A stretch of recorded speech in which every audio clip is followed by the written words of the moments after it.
El trabajo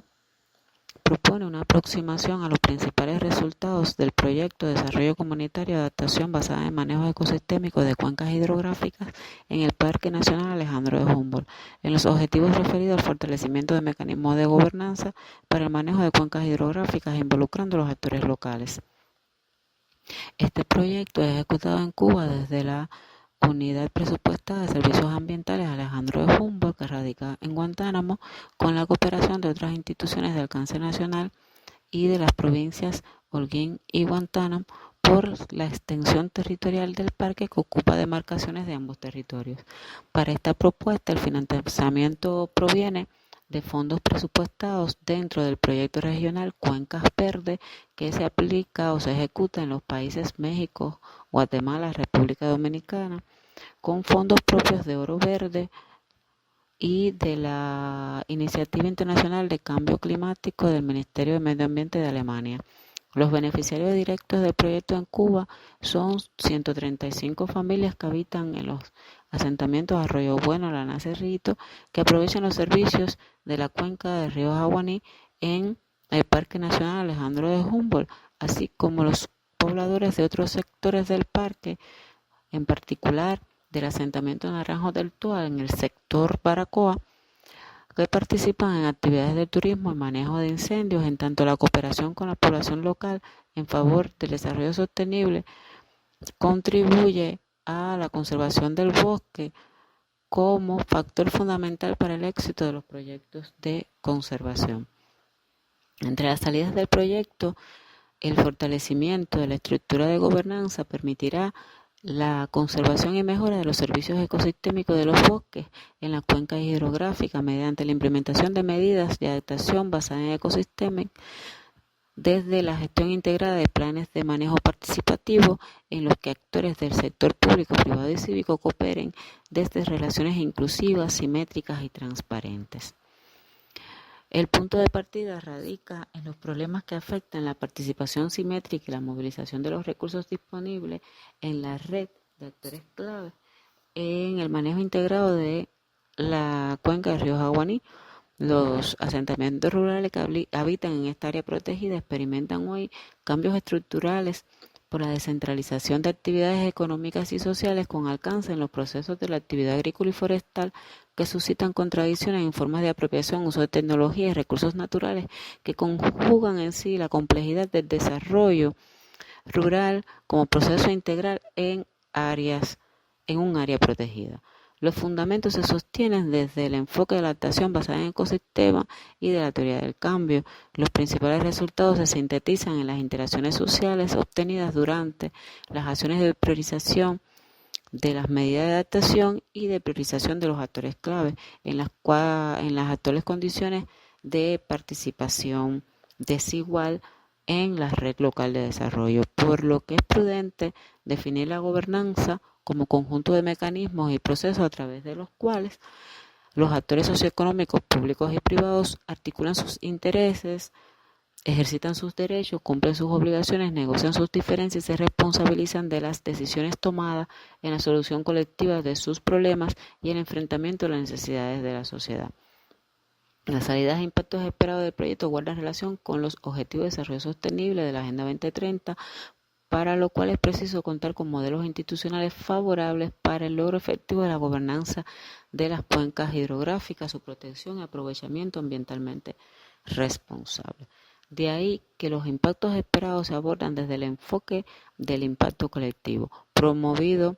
por Ítaca Environmental, que implica a una red de actores sociales relacionadas desde la cooperación, la negociación de acuerdos y compromisos por intereses mutuos, el intercambio transparente de recursos, de modo que se aborda el cambio a escala de la población beneficiaria y a escalas de actores sociales participantes en sí del sistema social. Los elementos claves de este enfoque de impacto colectivo fueron concebidos en la estructura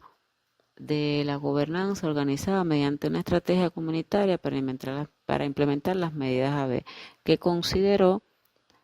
varias etapas, entre ellas el diagnóstico participativo y sensibilización previa, en la etapa actual en la que nos encontramos, que es la sensibilización ambiental. En esta etapa, en la primera etapa, se realizó la identificación del tejido social con incidencia en el cumplimiento de los objetivos de la agenda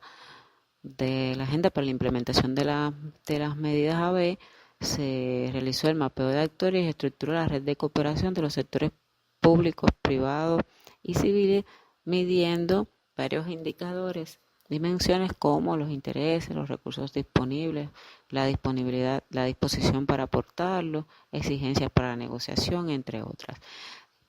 Así como se tipificaron los actores con posiciones hegemónicas según su grado de influencia, identificándolo como positivos débiles, positivos fuertes, según sus aportes y grados de incidencia e impacto en el medio ambiente. La segunda etapa, que la llamamos sensibilización ambiental, aquí esto sirvió para la evaluación del estado de los procesos de formación, consolidación y sostenibilidad de las alianzas para la implementación de las medidas y permitió ir midiendo la efectividad de los mecanismos de gobernanza existentes hasta hoy y propició la valoración del mecanismo de gobernanza que se propone. Si bien no se puede aseverar que los resultados obtenidos expresan deficiencia o ineficiencia en el ejercicio de la gobernabilidad por sus fallas, capacidades y recursos, se puede asegurar la existencia de insuficiencia para la toma de decisiones y trabajo de coordinación con el resto de los actores políticos, sociales y económicos, los cuales recaen en el ejercicio de la gobernanza, pues es la totalidad de la esfera pública la que lleva el peso de resolver los problemas comunes. Mientras la gestión de las cuencas hidrográficas sea únicamente de actores gubernamentales, con participación indirecta en la toma de decisiones de actores cívicos y privados, donde la institucionalización estatal sea la que mediatice la participación ciudadana, unido a la verticalidad estatal, aún en la consulta ciudadana, en las acciones públicas exclusivas del Estado desde una estructura burocrática, jerárquica y consolidada, se reproducen redes horizontales cerradas y con la distribución de recursos centralizados y la implementación centralizada y coercitiva, que es en sí la presencia de la gobernabilidad de las cuencas hidrográficas y no de una gobernanza, que es todo lo contrario. No puede existir gobernanza sin el mínimo involucramiento democrático, tanto de los derechos básicos como del imperio de la ley que limita a todos los actores. De ahí que desde el proyecto se definen como principales mecanismos para la gobernanza en la cuenca del Parque Nacional Alejandro de Humboldt los consejos provinciales de cuencas hidrográficas, los consejos municipales de cuencas hidrográficas y la constitución de los grupos locales de atención a las subcuencas aguaní, que es en sí el principal aporte del proyecto. Durante los talleres para la constitución de los consejos municipales de cuencas hidrográficas se adoptaron acuerdos para la creación en sí de estos grupos locales de atención a las cuencas en su parte alta, media y baja, cuyo principal ámbito de acción sea el ambiental, la conservación, la biodiversidad, el manejo integrado de recursos hídricos, las medidas de adaptación basadas en ecosistemas y los servicios sociales. Y se propone su membresía por actores gubernamentales y no gubernamentales que habitan en los sectores. Estos grupos se proponen como una unidad con subordinación municipal para la gestión ambiental que permite el manejo de las variables ambientales, económicas y sociales con el objetivo de elevar la calidad de vida de la población que habita en las áreas aledañas a las subcuencas aguaní, en su parte alta, media y baja, localizado por los asentamientos La Merva, Ojito de Agua y Naranjo del Toa. La localización de los actores se coordina mediante la realización de talleres comunitarios sobre adaptación basada en ecosistemas, discusión grupales sobre el uso y aprovechamiento de los recursos naturales, los foros comunitarios y el manejo ecosistémico participativo de los recursos naturales, las rendiciones de cuentas, los concursos y otras variantes participativas. A la vez, legitimar la capacidad de decisión e influencia de los actores no gubernamentales en los asuntos públicos, en la definición de las orientaciones e instrumentación de política y los servicios públicos, así como las nuevas formas de asociación y coordinación del gobierno local con las organizaciones privadas y sociales en la implementación de políticas y prestación de servicios relacionados con la cuenca. Este mecanismo se promueve para el reconocimiento de la diversidad de capacidades y sectores que intervienen, unido a la identificación de elementos comunes en el fortalecimiento institucional y sociocultural, entendido como el valor simbólico de la cuenca y la gestión social de esta, con la institucionalización de los grupos locales de atención a las subcuencas Aguaní como mecanismo que propicie las soluciones locales de los problemas de gobernabilidad del agua, la subcuenca y sus bienes y servicios ecosistémicos. Se recomienda que desde los consejos municipales de cuencas hidrográficas se articule el involucramiento de los actores en la implementación de estas medidas mediante la inclusión de los actores locales, acciones de gestión comunitaria y formas asociativas en la provisión del agua a nivel local mediante la articulación de diferentes sectores y niveles de gobierno como forma de concreción de una forma de gobernanza pública que centre la atención a la coordinación interadministrativa e intergubernamental a partir de la descentralización de algunas decisiones de gestión de la cuenca hidrográfica hacia niveles locales de gobierno, derivada en la implementación de la gestión integrada del recurso hídrico. En este sentido, la experiencia de la UPSA, en tanto es significativa en tanto logra coordinar en sus cuencas y sus cuencas transfronteriza diversas acciones en torno al aprovechamiento de los servicios ecosistémicos con base a la construcción de confianza, relaciones, marcos institucionales e involucramiento de los actores sociales claves. Muchas gracias por las atenciones.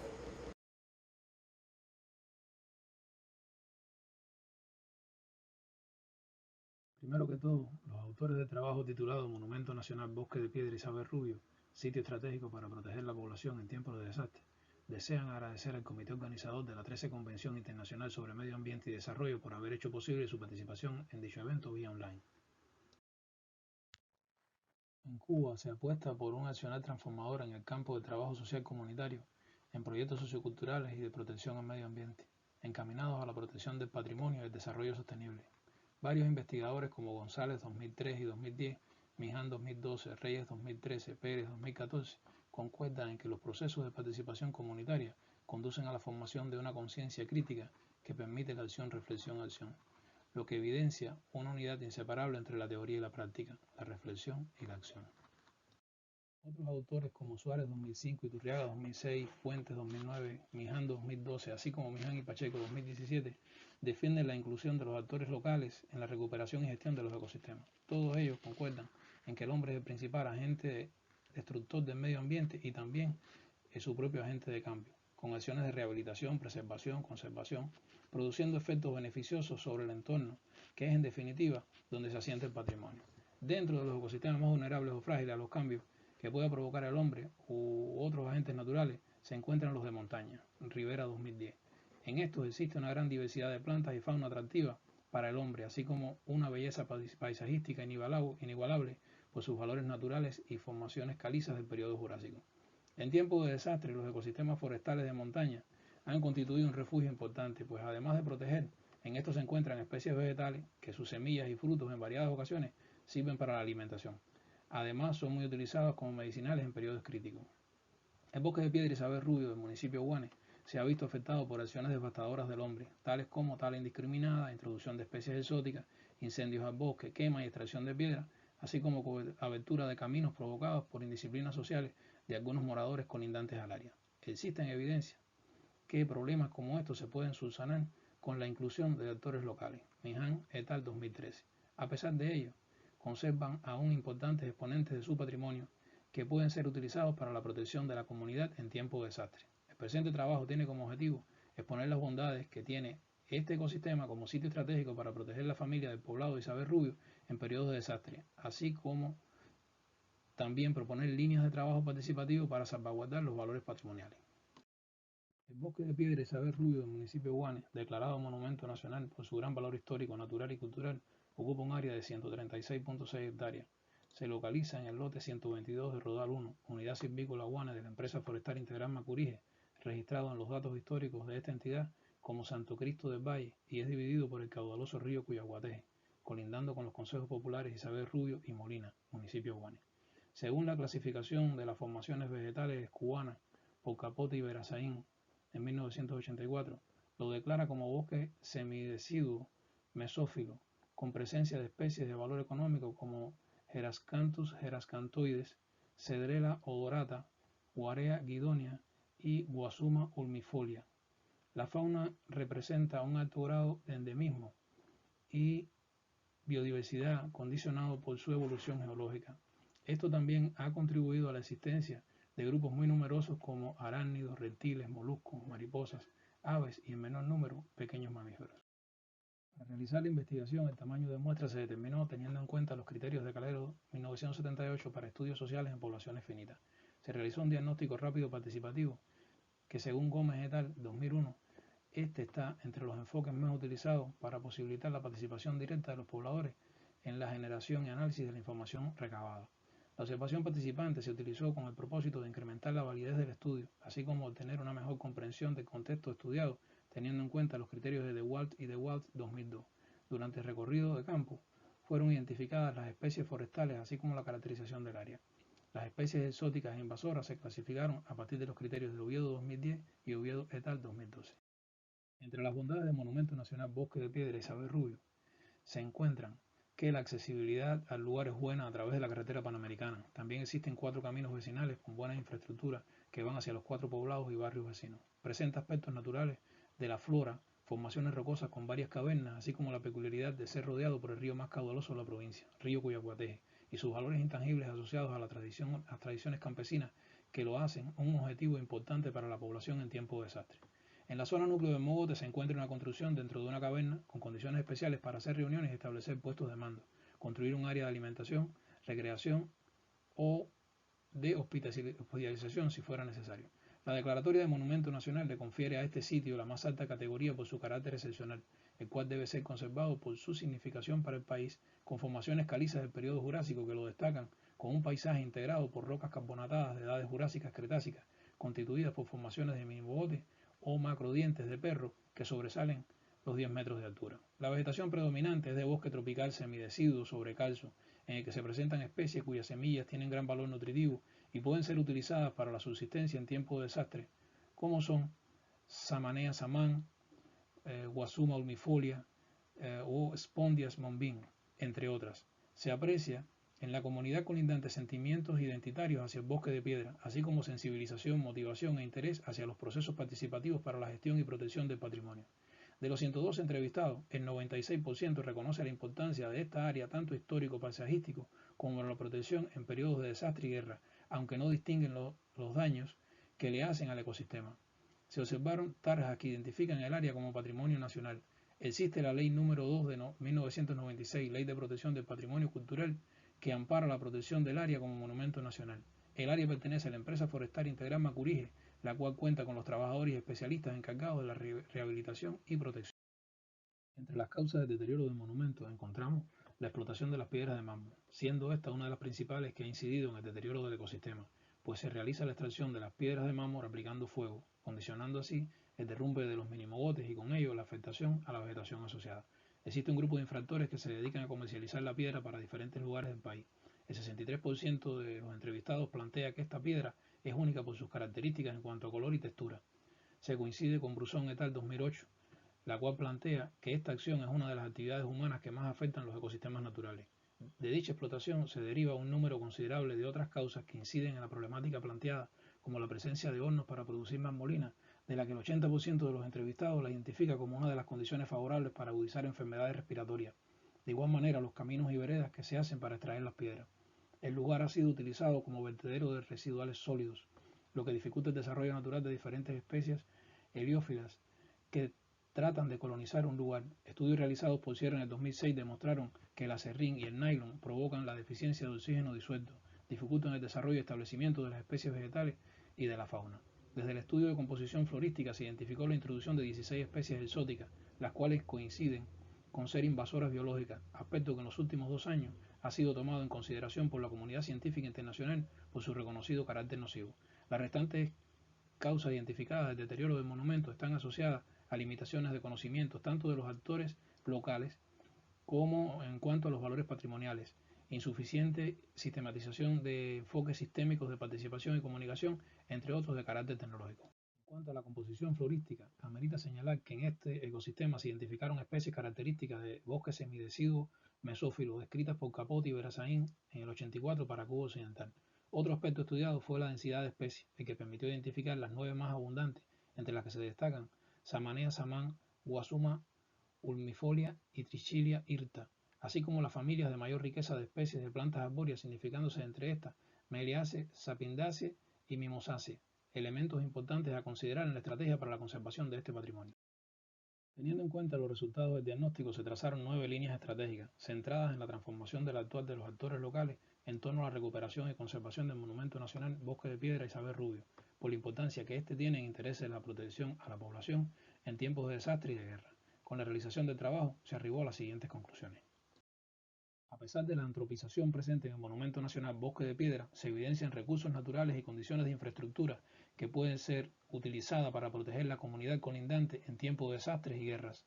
El diagnóstico realizado y su análisis apuntó hacia la insuficiente participación de la comunidad en la gestión del patrimonio del Bosque de Piedra, con presencia de una pasividad y un enfoque interventivo en las acciones, una insuficiente integración, coordinación y comunicación entre los diferentes actores sociales implicados y la necesidad de su capacitación en función de su participación directa, activa y comprometida. Las causas del deterioro del ecosistema están relacionadas con la acción antrópica desde posiciones negativas, por lo que se precisa de la participación de los actores locales desde una perspectiva comprometida y participativa para su rehabilitación. Las líneas de trabajo se centran en los sujetos, sus experiencias y saberes, proyectándose hacia el logro de su participación conjunta, activa y consciente en la elaboración y ejecución de las actividades, con vistas a favorecer la transformación ambiental y sociocultural de la comunidad. Hasta aquí nuestra presentación. Muchas gracias.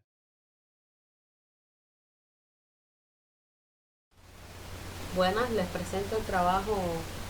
con el título Vulnerabilidad del patrimonio arqueológico aborigen de Cuba debido a los efectos del cambio climático, de los autores Yanelis Cordero Cabrera, Guillermo Baena González e Iraida Cabrera Barrios. El estudio presenta los resultados preliminares de la incidencia del ascenso del nivel medio del mar para los años 2050 y 2100 debido a los efectos del cambio climático en el patrimonio arqueológico aborigen de Cuba. Estos alertan sobre el considerable impacto que recibirán los sitios arqueológicos aborígenes, cuestión que hace necesaria la identificación precisa de los grados de alteración, intensificar el uso de herramientas que contribuyan a monitorear sistemáticamente las áreas costeras expuestas a riesgos, así como diseñar una metodología para la adaptación y mitigación de los impactos, en particular en lo que concierne a los recursos arqueológicos.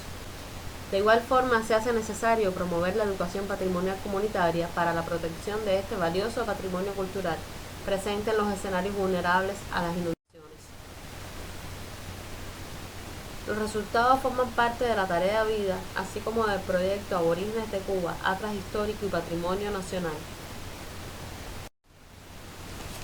Es por ello que nos hemos planteado los siguientes objetivos: analizar los estudios sobre el patrimonio arqueológico aborigen de Cuba y el cambio climático asociados al ascenso del nivel medio del mar, diagnosticar el riesgo al patrimonio arqueológico aborigen de Cuba que se localiza en escenarios de peligro y vulnerabilidad de la zona costera debido al ascenso del nivel medio para los años 2050 y 2100, representar cartográficamente la vulnerabilidad del patrimonio arqueológico aborigen en riesgo y desarrollar métodos científicos y técnicos de trabajo que permitan visibilizar las afectaciones en el patrimonio arqueológico aborigen y contribuir a la protección y conservación del mismo. Es importante hacer mención a estrategias globales y convenios marco que establecen normativas y alertan sobre el impacto al medio ambiente debido a los efectos del cambio climático, como son las estrategias de Yokohama, la Estrategia Internacional para la Reducción de Desastres de 1999 y 2005, el Marco de Acción de Yogo, el Marco Sendai para la Reducción de Riesgo de Desastres, el quinto reporte de evaluación del Grupo Intergubernamental de Expertos sobre Cambio Climático y su implicación para América Latina. Y desde el ámbito científico-técnico existen antecedentes e investigaciones relacionadas con la identificación de impactos en el patrimonio arqueológico de Cuba, donde destacan los estudios de Robaina, Zelaya y Pereira en el año 2003, así como otros donde resaltan propuestas para la aplicación de un plan de manejo vinculados a la gestión del patrimonio en la región físico-geográfica Ciénaga de Zapata, lo que constituye un caso particular de los estudios arqueológicos con repercusión en la gestión de áreas protegidas. Otros estudios apuntan al desarrollo de metodologías o herramientas metodológicas de trabajo para la identificación y evaluación de impactos ambientales en sitios arqueológicos, como es la evaluación y el diagnóstico del patrimonio arqueológico aborigen de Cuba y la implementación de propuestas metodológicas para el manejo integrado de los recursos arqueológicos en áreas con presencia de estaciones de arte rupestre. Investigaciones realizadas por Febles, Rives y García en el año 1985, así como por García en 1989 y Davío en 1991, reflejan la problemática de las características del medio ambiente, los estudios paleoclimáticos y las variaciones del nivel del mar vinculados a la relación con los problemas del poblamiento temprano de las Antillas y de Cuba en particular. También destacan estudios realizados por Pajón, Moleiro, Planos y colaboradores en 2001, 2006, 2007 y 2015, donde se obtienen resultados vinculados a la reconstrucción paleoclimática y paleoambiental durante el Pleistoceno tardío y el Holoceno para sectores claves de Cuba y del Caribe en particular. La incidencia del nivel medio del mar en determinadas regiones físico-geográficas, como son la costa centro-sur de la bahía de Samaná en República Dominicana y la llanura Judas Aguada situada en la costa norte central de Cuba, constituyen un importante antecedente de estudios vinculados a la temática, si bien la problemática es analizada desde el punto de vista por Gutiérrez, Chirino, Jaime y González en los estudios sobre los impactos en estaciones rupestres en estas regiones físico-geográficas. El trabajo Vulnerabilidad del Patrimonio Arqueológico constituye un primer acercamiento a la temática a nivel nacional de los autores Cordero, Baena y Cabrera en el año 2021.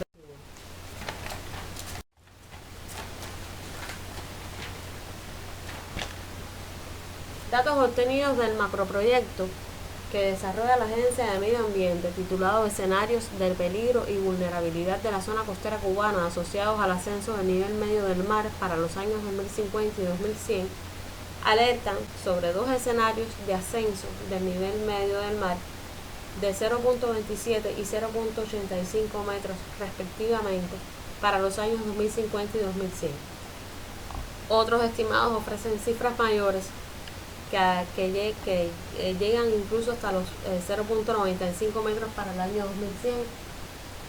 Los investigadores sobre esta temática señalan que los datos son dinámicos. La información se actualiza anualmente teniendo como referencia 67 puntos calculados para toda Cuba y se incorpora la marea astronómica en cada tramo, por lo que los escenarios de ascenso del nivel del mar podrían variar. La representación cartográfica de los sitios arqueológicos aborígenes, teniendo en cuenta la referencia de los datos del Censo de Sitios Arqueológicos Aborígenes de Cuba correspondiente al año 2013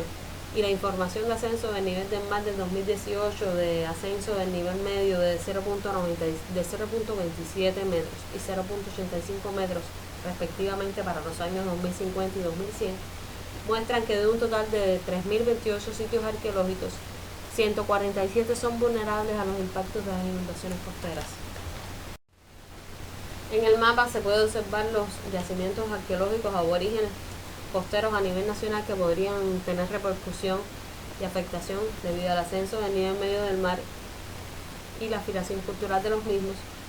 Y a continuación se puede observar el mapa de afectación en la región occidental de Cuba, donde de 959 sitios arqueológicos, 44 serán afectados por la afectación del mar.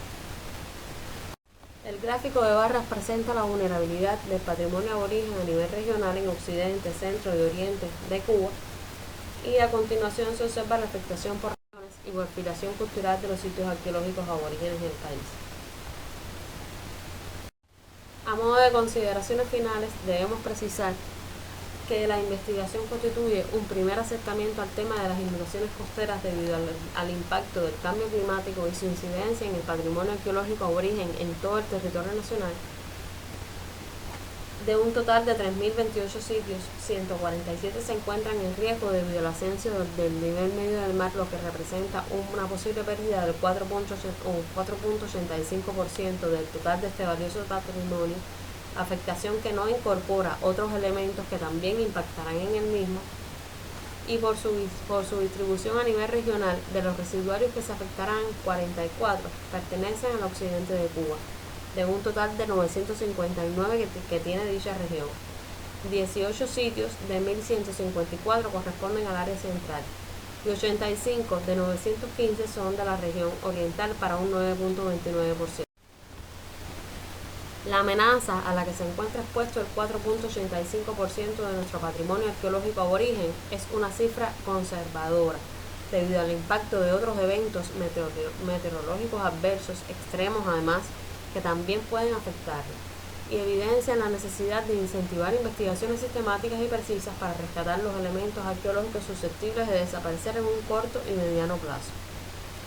Se considera también de utilidad la ejecución de investigaciones de pilotaje en contextos arqueológicos que actualmente se encuentran en condiciones similares a las que se pronostican para los años 2050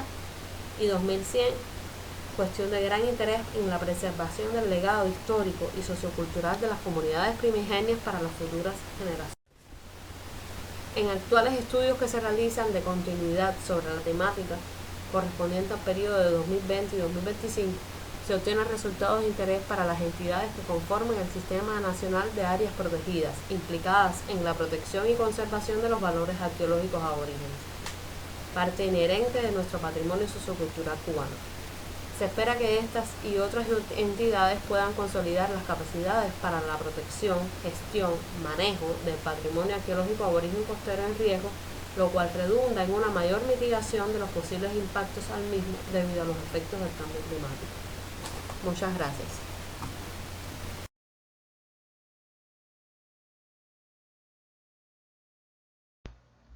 Buenos días, un saludo a todos los participantes, delegados a esta 13ª Convención Internacional sobre Medio Ambiente y Desarrollo,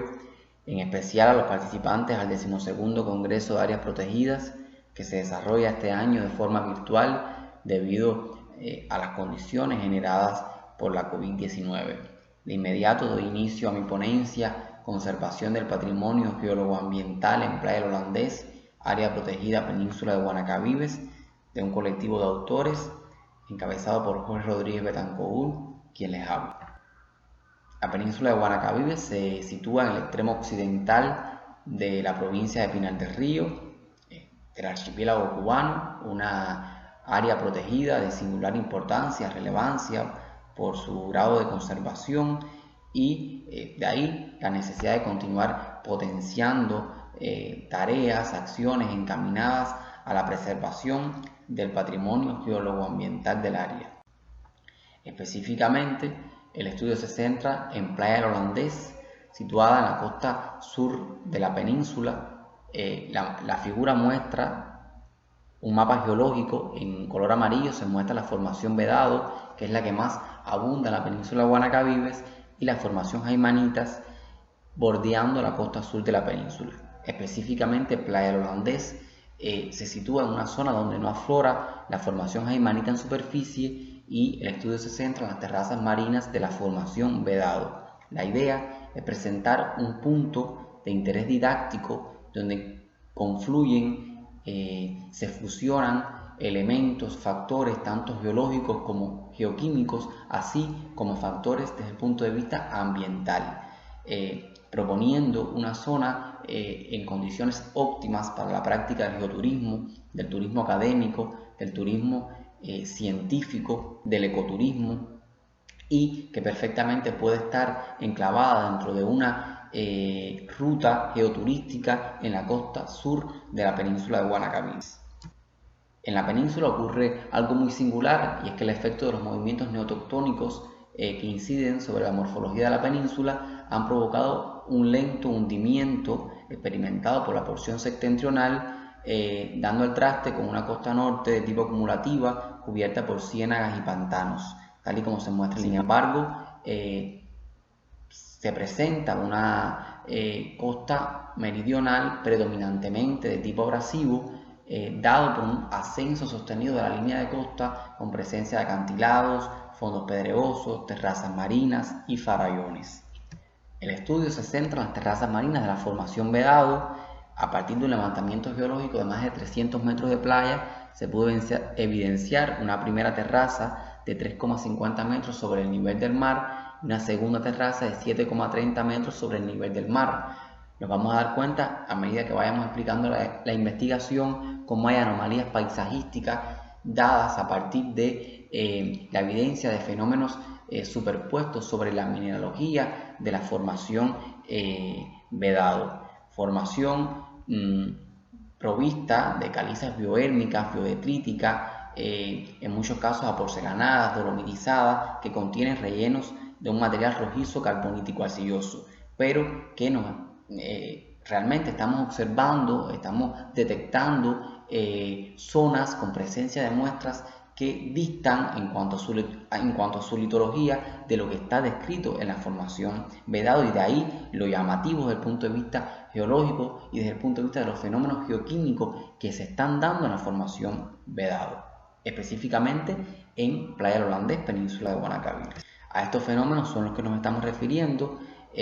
fenómenos superpuestos de mineralogénesis secundaria. En esta primera imagen observamos una zona agrietada, una zona de debilidad tectónica por donde han circulado aguas meteorizantes con presencia de contenido ferruginoso y evidentemente es una zona agrietada con vestigios de mineralización secundaria. Podemos ver el cambio de tonalidad en la imagen. También en esta segunda imagen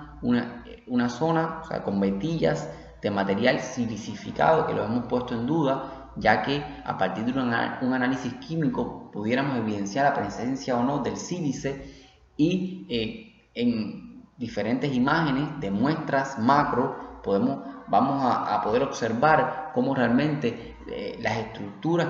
que se evidencian pues nos da la idea de que puede existir sílice en esta formación, que es totalmente carbonatada, dado por los fenómenos geoquímicos que se están evidenciando a partir de la floculación de los coloides, de la migración de la lúmina contenida en la roca original.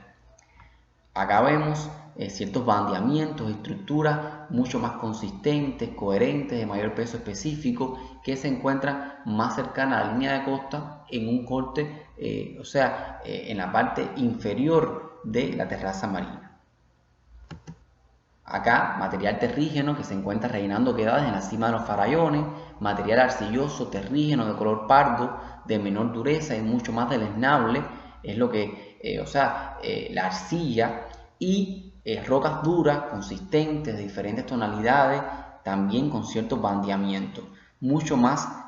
duras que este otro material arcilloso que tenemos en esta segunda imagen. Los rasgos mineralógicos secundarios de la formación Vedado, la mineralización limonítica, ocupando las oquedades propias de la calcificación, la estructura zonal de material terrígeno ferruginoso. Podemos observar que hay un cambio de tonalidad, pero además un cambio de granulometría. A medida que se desciende en la terraza marina, se va haciendo la roca mucho más fina, más dura, más coherente, más consistente. Aquí están las muestras de mineralización secundaria en la formación Vedado, la caliza calcificada, cómo va transicionando después a arcilla roja porosa, y también se logran ciertas estructuras con fractura concoidal que nos puede dar la idea incluso de la presencia de sílice. Son muestras que no reaccionan al ácido clorhídrico además. La arcilla bandeada, cómo va transicionando en cuanto a porosidad, en cuanto a tonalidad, en cuanto a dureza, y también se dan rasgos de opalescencia. Fíjense que prácticamente estamos observando, parece realmente un ópalo, y la presencia de sílice en la muestra, una muestra muy consistente que no reacciona al ácido clorhídrico y que es evidente un fenómeno geoquímico de floculación de los coloides y migración de la lúmina contenida en la roca original a partir de los fenómenos de mineralogénesis secundaria que se están dando en Playa El Holandés. Desde el punto de vista ambiental, estamos hablando de un sitio integrado a proyectos ambientales como Costa Limpia. Aquí vemos imágenes de la campaña 2019. También proyectos de educación ambiental, donde se le da salida a todas estas campañas ambientales, donde además incursionan